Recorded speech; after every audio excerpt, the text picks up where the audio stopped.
साथियों, इस वीडियो में आपको बताएंगे कि आप अपने पिता, दादा, माँ, भाई की संपत्ति अपने नाम कैसे करवाएं। उसका मैं आपको पूरा प्रोसेस विधिवत तरीके से बताऊंगा और आपको आदेश और कानून भी दिखाऊंगा विधिपूर्वक।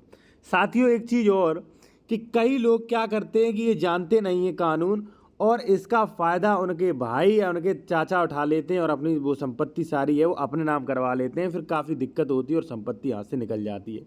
जैसे आपको प्रोसेस पता नहीं है, भाई को पता है, तो भाई अपने नाम करवा सकता है इन तीनों की संपत्ति। ठीक है, तो चलिए मैं आपको बता देता हूँ और इससे आप भविष्य के फ्रॉड से भी आप बचेंगे और विधिपूर्वक मैं आपको आदेश भी दिखाऊंगा इसका। ठीक है साथियों, तो सबसे पहले हम थोड़ा प्रकाश डालते हैं यहाँ पर। ठीक है, और साथियों एक चीज़ आपको और बता दूँ कि यदि आप कोई भी कानूनी सलाह लेना चाहते हैं तो फीस जमा करके ले सकते हैं। कॉन्टैक्ट नंबर हमारा वीडियो की डिस्क्रिप्शन में आपको मिल जाएगा यदि आपको कोई भी सलाह लेनी है तो। ठीक है, फीस जमा करके ले सकते हैं, कॉन्टैक्ट नंबर वीडियो की डिस्क्रिप्शन में दिया गया है। ठीक है, सब कुछ आपको वही पता चल जाएगा। साथियों, सबसे पहले आप ये कानून पढ़िए, मिथाक्षरा। ये क्या कहता है कि संयुक्त संपत्ति के विषय में मिथाक्षरा शाखा में पुत्र का पिता की पैतृक संपत्ति में जन्म से ही अधिकार हो जाता है। पुत्र पिता के साथ सहस्वामी होता है। संपत्ति के हस्तांतरण में बेनामा में पिता का अधिकार उसके पुत्र के अधिकार के होने के कारण नियंत्रण में होता है। अब यहाँ पे जो सबसे महत्वपूर्ण बात है वो आप ये देखिए, यहाँ पे जो कह रही है कि एक के मरने के बाद संयुक्त परिवार का दूसरा उसके अंश का उत्तरजीविता के रूप में प्राप्त करता है। यानी कि एक के मरने के बाद, यानी कि पिता के मरने के बाद ही पिता जो है उसका मालिक, या मान लीजिए उसकी संपत्ति का मालिक बन जाता है मरने के बाद। और जब तक पिता जिंदा है तब तक क्या है, सहस्वामी। ठीक है, सहस्वामी यानी कि तब भी वो स्वामी है लेकिन उसे बेचने का अधिकार नहीं, तब भी सहस्वामी है, उसके अधिकार उसमें हैं। अब सीधा अपने आते हैं टॉपिक पर कि आप जो है इनकी संपत्ति अपने नाम कैसे करवाएं। तो साथियों यहाँ पे मैं एक ही तीन में क्लियर कर रहा हूँ। ठीक है, थोड़ा भाई का प्रोसेस अलग है।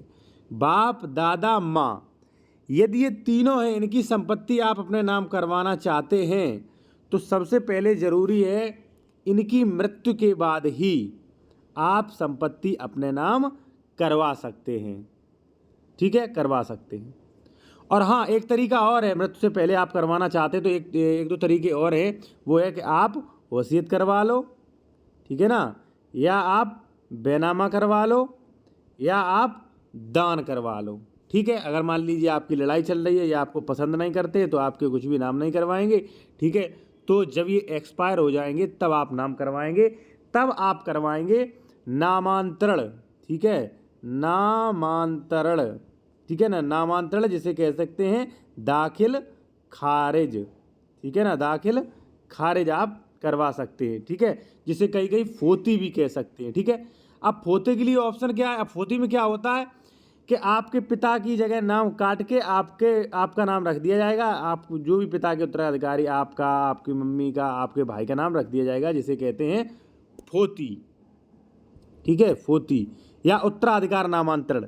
ठीक है, तो साथियों क्या है, जैसे मान लीजिए आपके पिताजी, दादाजी, माताजी एक्सपायर हो जाती है तो आपको जो है ऑनलाइन जो है फोती के लिए आवेदन करना पड़ता है।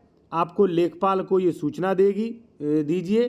ठीक है, उनका मृत्यु प्रमाण पत्र लगाइए। ठीक है, प्रमाण पत्र जो है वो लगाइए। कुछ समय बाद जो है वो खतौनी में आपका नाम दर्ज कर दिया जाएगा। साथियों, ये प्रोसेस बेहद ज़रूरी है। यदि आपने नहीं करवाया तो हो सकता है आपका भाई करवा ले पैसे दे के, या धोखे से आपका कोई चाचा वगैरह करवा ले, तो ये प्रोसेस बेहद ज़रूरी है। अब साथियों हम आपको बताएंगे कि भाई की संपत्ति अपने नाम कैसे करवा सकते हैं। तो देखिए, भाई की संपत्ति या तो आपको भाई वसीयत दान कर दे, ठीक है, जो कि कोई नहीं करता है। ठीक है, अगर मान लीजिए आपके भाई की मौत हो जाती है, ठीक है ना, मृत्यु हो जाती है, ठीक है, तो ऐसी कंडीशन में भाई के अगर वारिस हुए, ठीक है ना, वारिस हुए तो आपको संपत्ति नहीं मिलेगी।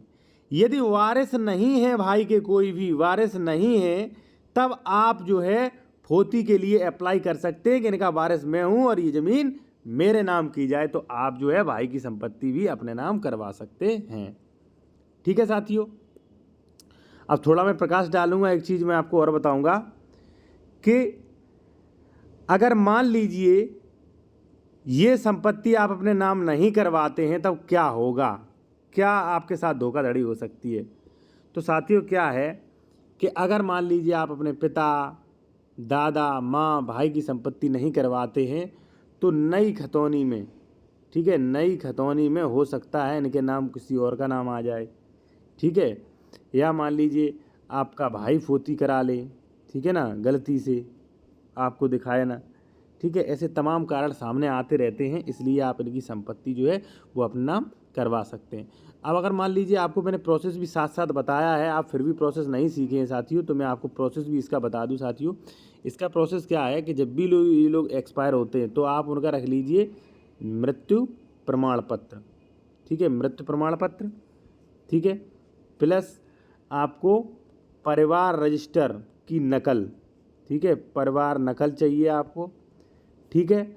और आपको जो है लेखपाल को ऑनलाइन सूचना दे देनी है, ठीक है, लेखपाल को सूचित करना है, ठीक है, पूरा फॉर्म भर के देना है कौन कौन सी ज़मीन किसके नाम करनी है, और इसके बाद ये सारी ज़मीन जो है वो आपके नाम कर दी जाएगी। लेकिन शर्त क्या है कि इनकी मृत्यु होने के बाद या इन्होंने आपको वसीयत की हो तभी आप ये करवा सकते हैं साथियों। और साथियों मैं आपको एक चीज़ और बता दूं कि यदि आप कोई भी कानूनी सलाह लेना चाहते हैं, कोई भी कानूनी सलाह लेना चाहते हैं साथियों, तो आप फ़ीस जमा करके ले सकते हैं।